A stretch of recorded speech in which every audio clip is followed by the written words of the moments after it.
ลงมาดูว่าสิงนี่เด้พี่น้องใกล้สิไปแล้วเนาะอีกบ่โดนเด้อนี่เนาะ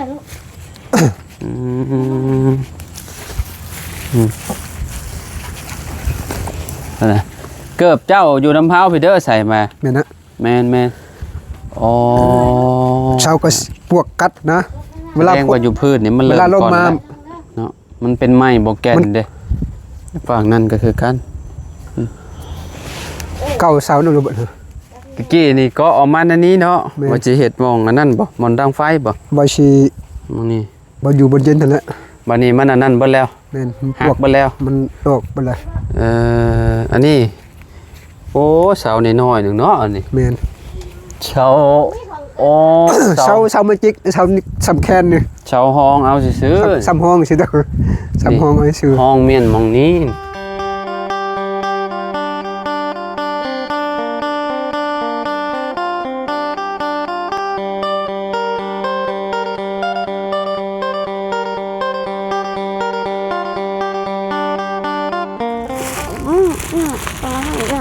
มาพี่น้องเนาะเปิดภาพมาบัดนี้อยู่ที่เฮือนน้อง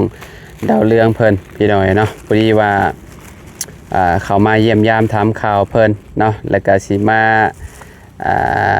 ให้เบาซิงเพิ่นกดอันนี้ให้แน่พี่น้องเนาะเสร็จพอดีว่าเจ็บเสร็จแน่นะพี่น้องพอดีเนาะก็ถึงจังหวะเนาะพี่น้องก็เข้ามาเยี่ยมยามถามข่าวเพิ่นเลยแล้วก็อัปเดตทางครอบครัวเล่าให้เบิ่งนำกันน้องดาวเรืองมันก็มาบาดนี้พี่น้องเนาะใหญ่จะเป็นสาวแล้วเนาะครับบ่ได้เข้ามาแต่โดนเลยพี่น้องเนาะลูกปะมากับน้องปอยใสสบายดีปะลุงก่อนไว้สบายดีปะลุงอันนี้เอามาให้ไผนี่นะในมือนี่มาฝากน้องดาวเรืองบ่มาฝากน้องบ่ไปซะไปขึ้นปลดเกิบขึ้นไปลูกขึ้นไปลินน้ำมูอยู่เทิงปุ๊ไปขึ้นดีๆเด้อดีได้นะปุ๊ไปเคยขึ้นแต่บันไดอยู่ในเฮือนน่ะบันไดแบบนี้บ่เคยขึ้นเอาให้โมพี่สบายดีพ่อชายนะสบายดีไว้เอาให้น้องขอบใจเด้อโอเคแบ่งกันกินขอบใจเด้อสบายดีเด้อทั้งสองคนเนาะเบาสิงกับเมียขออนุญาตแน่นิบแน่เนาะพี่น้องเนาะเป็นอันใดช่วงนี้อยู่ดีไปแฮงอยู่บ่ก็ดูที่ไปแฮงอยู่แต่ว่าขาดเคินเขาซ้ำไปมันขาดมันเคินขาดเบนหุ่งแน่ว่าล่ะไอ้โซลาเซลล์นี่โซลาเซลล์ก็บ่มีมันเสียคนเอาไปเขาหลักของคุณเจ้าบ่โดยไปทั้งแผนเลยนี่ตะกี้ไว้นี่ตัวอยู่เทิงได้ซะตัวเทิงมีแต่แผ่นตัวตะกี้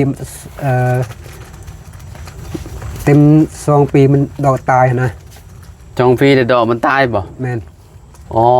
บ่มีดอกมันมีดอกมันมีแต่แผ่นละล่ะแม่นแสดงว่าเวลาตอนฟ้าดังแห้งๆมันจักมันขาดเนาะแม่นแล้วหรือว่าแนวใดสิประมาณนี้แหละข่อยแนมเบิ่งแฟงมันคิดว่ามีหลอดไฟบ่มีเนาะบ่มีแต่แผ่นมีแต่แผ่นละล่ะเนาะโดยมีช่องแผ่นนึงก็ลมพัดตกอยู่ไสจักไปทางใดเลยบ่เห็นเลยบ่เห็นเลยเอ้าหายจ้อย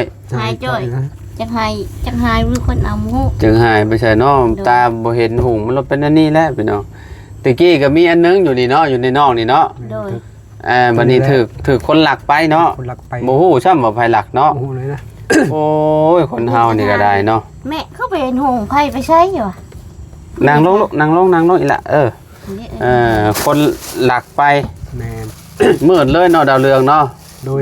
บ่เห็นโนนฮงบัดนี้ป้าเอ้ยมาแล้วก็เอ้ยพ่อชัยกินข้าวก็สิลายดาวเรืองนี่ใหญ่กว่าพ่อชัยแหละเม็ดมือขอยมีของกินเบิดมือเลยพ่อชัย4 ปีเลยอันดาวเรืองนี่ประมาณ3 ปีปลาย3 ปีกว่าเนาะโดย3 ปี3 ปีกับชูสีใหญ่แข้งขาเพิ่นใหญ่กว่าพ่อชัยแล้วพ่อชัยกินแต่ขนมแบบนี้แหละพ่อชัย เอ้ยข้ามาบ่ปากเอ้ยพระชัยคือบ่มานะแม่คือมาแต่พ่อมันแม่อยู่ กินบ่อันพอสิแก้ให้กิน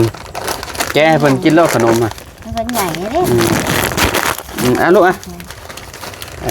พาพอชัยมาลิ้นน้ำดาวเรืองมื้อนี้พี่น้อยเนาะซื้อขนมมาฝากน้องไปทางใด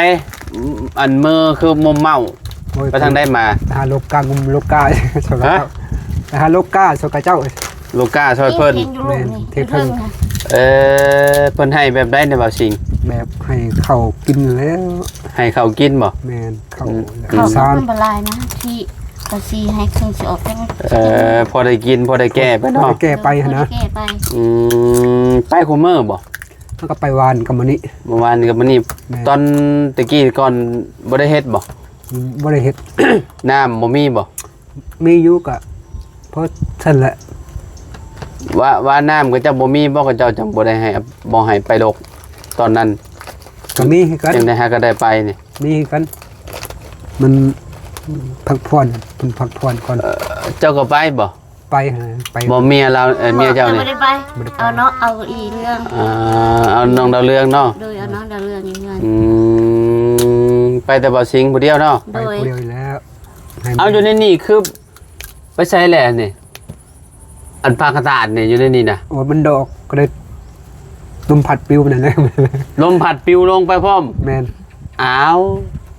ระวังได้ดาวเรืองระวังดาวเรืองตกได้หูจักความเลยเราว่า รู้จักแล้ว เราว่าเวลาอันย่างดินอยู่ดีมันกระโดดลงนี่โยเจ็บย้อนได้นี่เนาะ แม่น ลมพัดมือได้นี่ มือเศร้าซ้ำมือ เมื่อกับอันนั้นเด้หาตัวหลังคาหลัง สองเสมอหลังคาห้องน้ำก็ไปแหละ ไปเลยผู้ใด โอ้ยพี่น้อยเนาะราคาห้องน้ำกับบ่มีเลย เข้าห้องน้ำแบบได้นี่ เวลาฝนตกพาลง ตั้งไหว มันปิวไปเราก็เห็นยากพี่น้อยนะเราก็ตาบ่ค่อยดีปานใดเนาะจุ๊บเจ้าเข้าอยู่ไสซะเวลา คุดคม บ่ตองบ่หยัง คุดคุมเอา คุณคุมเอาเนาะ แมน เจ้าบ่เฮ็ดสวนนั่นน่ะ แมนแล้ว งมเห็ดเมื่อวานนี่ งมเฮ็ด โดย สิปลูกหยังอะน่ะ ที่ปุ๊ โอ้โหจะไข่ปลูกพักเลย ปลูกว่าจึงคายปลูกผัก โดย ว่าขนาดตาเพิ่นบ่เห็นหงพี่น้องเอ้ยผมเพิ่นเฮ็ดอัน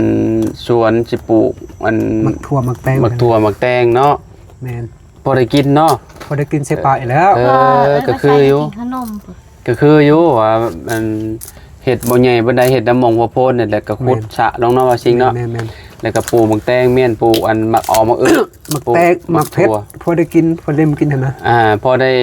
บ่ซื้อเนาะ พอบ่ได้ซื้อ สิไปขอน้ำไผพวกมะขอมะเขือพวกนั้น เฮ็ดหัวว่าผู้เมียจะเทียงเทิงว่าเขาสิมาปลูกให้ว่า เขาสิลงมาปลูกให้ ก็เจ้ามีบ่อันเม็ดมัน บอกว่ามี เขาบอกกล้าเอา ก็เจ้าอัน เขากล้าก่อนได้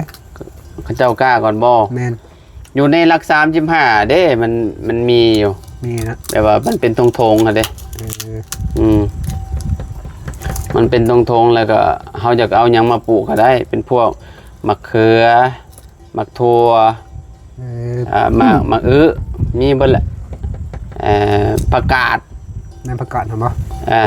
ในมัน ต้นบักพริกขี้หนูแต่ว่าบักพริกอยู่บ้านเฮาปลูกบักพริกอันนั้นเนาะ ปุ๊พริกดอ ปลูกบักพริกกัน เงิน บักพริกงันเด้ เงิน ยามพลน่ะเด้ แม่น มันจึงได้กินตลอดปี เจ้าเห็ดหัวดีๆ เจ้าก็ได้กินแล้ว ว่าน้องเอ้ยมั้ยเจ็บหัวฟ้า ปล่อยใส่มาลินน้ำคือบ่ว้าวน้ มัน บ่ เค ได้ ย เรื่อง มามันแม่ใช่เอ้ยพระชัยคือมาแต่พ่อมันว่ะ ำ เอ้ยพระชัยมาบ่ปากนั่นน่ะ แปลว่าไปอยู่น้ำปล่อยใส่ไปกินขนมแปลว่า เอ้ยพระชัยกินแต่ขนม ปล่อยใส่เราบ่กินได้ข่าวเรากินแต่ขนม คนมักขนมเด้ เกิดมาบ่ค่อยกินข้าวปานใด แม่ไปซะเฮ็ดเฮ็ด แม่ล้างเฮ็ดขม เออ เฮ็ดขมมันป้าเพิ่นเอามาให้ล้างเฮ็ดขมเฮ็ดปวก ลายบ่ ได้บ่หลายปานใด พอได้กิน แถวนี้ก็น่าสิออกอยู่แถวนี้ เอ้ยเผาชื่อบ่ได้กินนะ ออกอยู่ จุ๊บเจ้าบ่เห็นเด้ แล้วว่าสิว่ามีแต่คนมาเอาเขาได้นะมันออกไอ้เถียง เถอะ แถวนี้มันเริ่มมองแล้วเห็ดน่ะอันเห็ดปวกอีหยังเห็ดปวกข้าวดอบ่ พวกข้าวดอกพวกข้าว มัน ดอกข้าว ดอกบ่ใหญ่ปานใดหั่นน่ะพอดีกินน่ะล้างแกงพอดีแซ่บหอม อะไรเผาที่ชื่อบ่ได้กิน มาบ่ได้ ๆหาบ่หาคะแนนตาดีหาได้อยู่เนาะ กินนอกจากเรื่องเห็ดเนี่ยมันหูเห็ดได้ไหม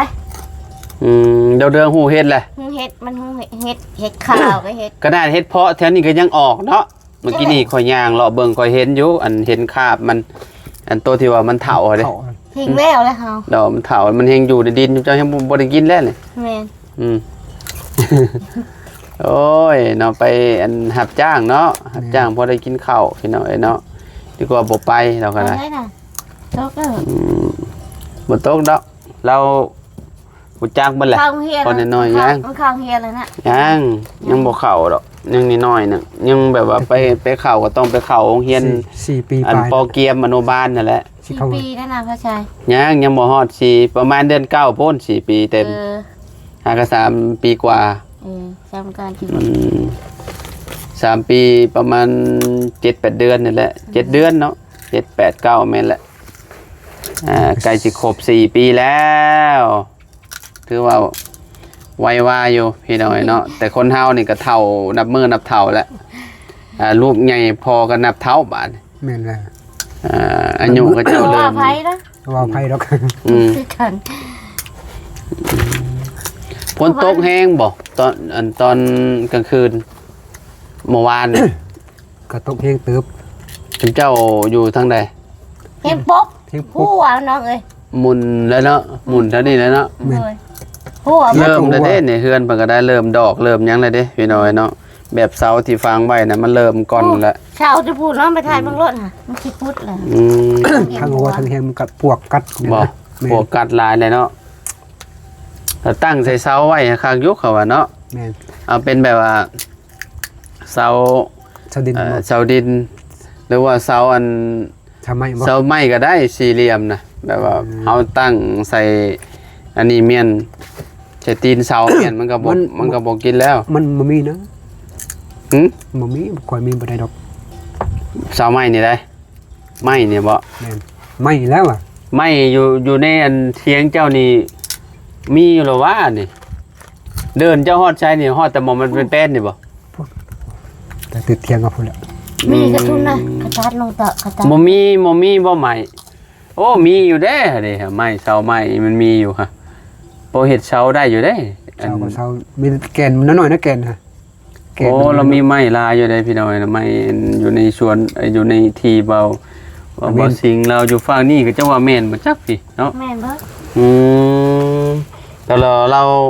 ตาบ่ดีเราเฮ็ดยากพี่น้อยเนาะ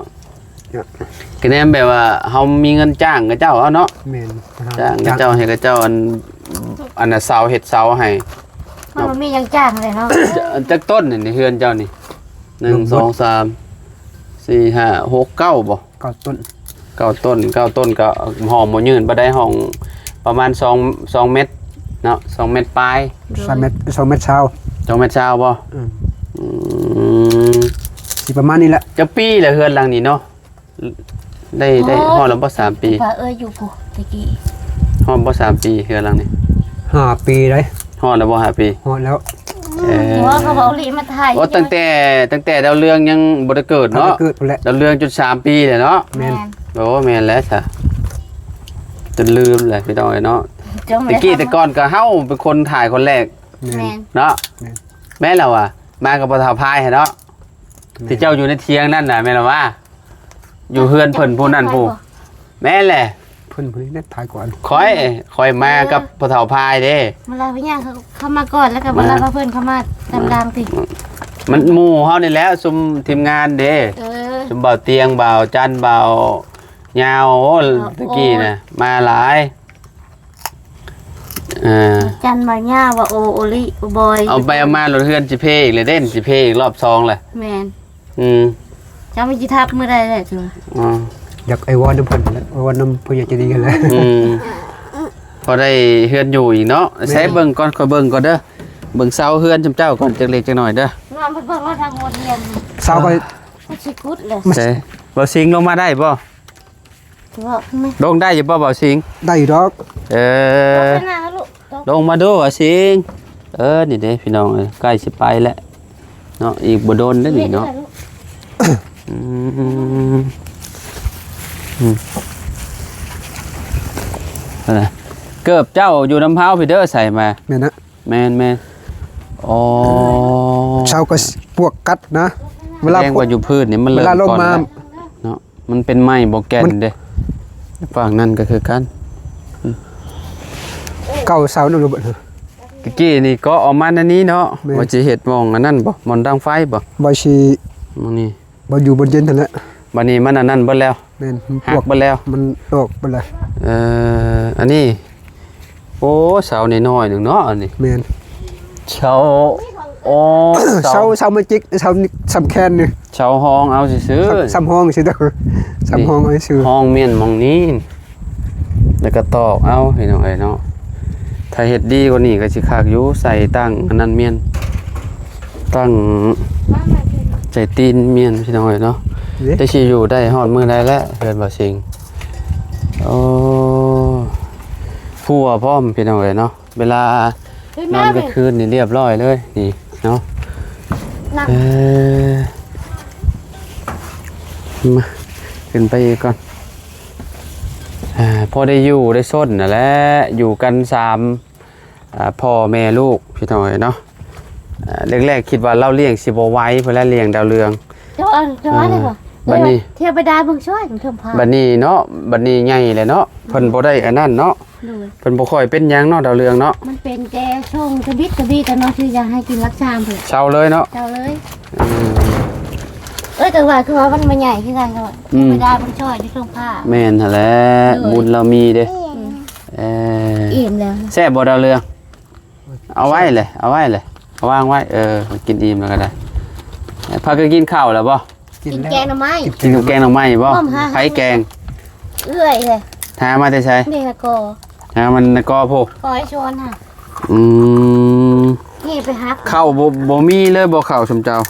พอมีอยู่ก็ แต่พอมีอยู่เพิ่นไปลกกา อืม ยันมาทันบ่ทันกินหั่นนะ อืมยันบ่ทันกินเนาะ แม่น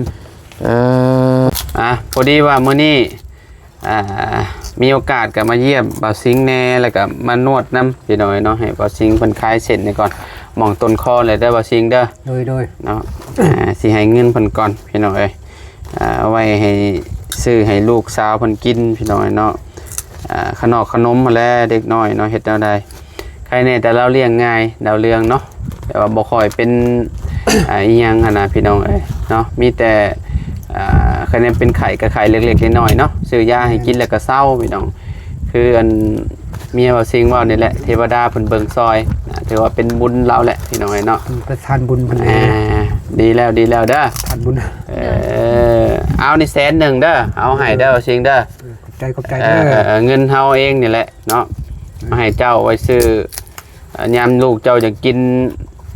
อีหยังขัวคุ้งขัวไข่ โดย เนาะซื้อมานี่ให้เพิ่นแน่เนาะให้เพิ่นกินเด้อ โดย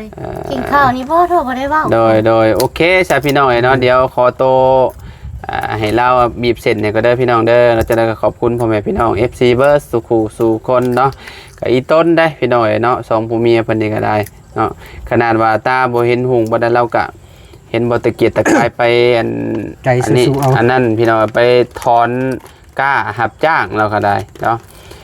เพื่ออยากให้ลูกเมียได้กินข้าวเนาะเอาโอเคพบๆกันคลิปหน้าคลิปในเด้อพี่น้องเด้อเนาะสบายดีเด้อสบายดีพี่น้องเอ้ยเนาะเอาพบๆกันคลิปหน้าคลิปในสำหรับคลิปนี้ไปแล้วพี่น้องพ่อกันไหม